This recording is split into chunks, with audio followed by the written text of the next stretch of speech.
નમસ્કાર વિદ્યાર્થી મિત્રો, ફરી એકવાર નવા વિડિયો સાથે જીનિયસ એકેડમી નવોદય બાલાચડી મોરબીની અંદર ચાલો આપ સૌનું હાર્દિક સ્વાગત છે.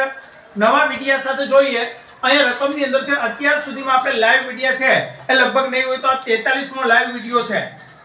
43માં લાઈવ વિડિયોની અંદર જોઈએ તો સૌથી પહેલા છે 4867 જે રકમ આપેલી છે. પહેલા શું કરવાનું તો કે એમાં ઉમેરવાની કીધે એટલે બબે પદની જોડી મૂકી દેવાની.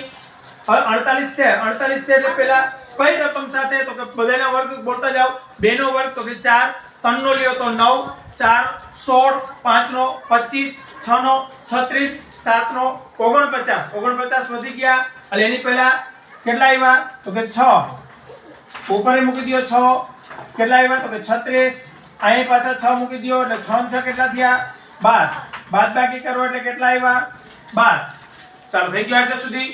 હવે ઉપરથી બે પદની જોડી મૂકી દો કેટલા થયા 67. હવે જોઈએ તો 12 છે, 12 ની સાથે એવી કઈ રકમ ગુણે 12 ગુણ્યા 10 કરો તો કેટલા થાય 120. 12 ગુણ્યા 10 કરો તો કેટલા થાય તો કે અહીંયા તમે જુઓ એટલે 12 છે એની પાછળ છે માની લ્યો કે તમે જો શૂન્ય છે એટલે શૂન્ય મૂક્યા એટલે ગુણ્યા 10 થયા. 10 કરો એટલે 1200 થાય. 1200 છે એ તો નાની છે તો એનાથી આગળ હજી એક સંખ્યા આપણે એડ કરવી હોય તો કેટલા એડ થાય તો કે 12 છે 12 ની જગ્યાએ એડ કરો એટલે કેટલા થયા તો 2 ને 3 એટલે કેટલા થઈ ગયા 13. કેટલા એ મૂકવાના તો કેટલા મૂકી દીધા આપણે 13 મૂક્યા એટલે એ રકમની સાથે છે ગુણ્યા 10 વાળી જ રકમ હતી. 13 મૂક્યા એટલે તો કે શૂન્ય સાથે ઉમેરો એટલે ગુણાકાર કરીને તો કેટલા આવશે તો કે 1300.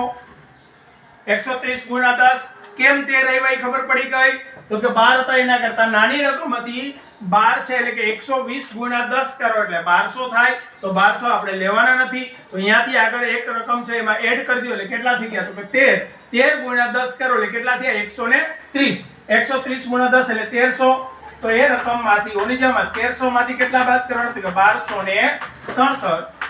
10 3 9 3 કેટલા આવ્યા તો કે 33 ઉમેરતા સંખ્યા પૂર્ણ વર્ગ બને. ચાલો ઓપ્શન બી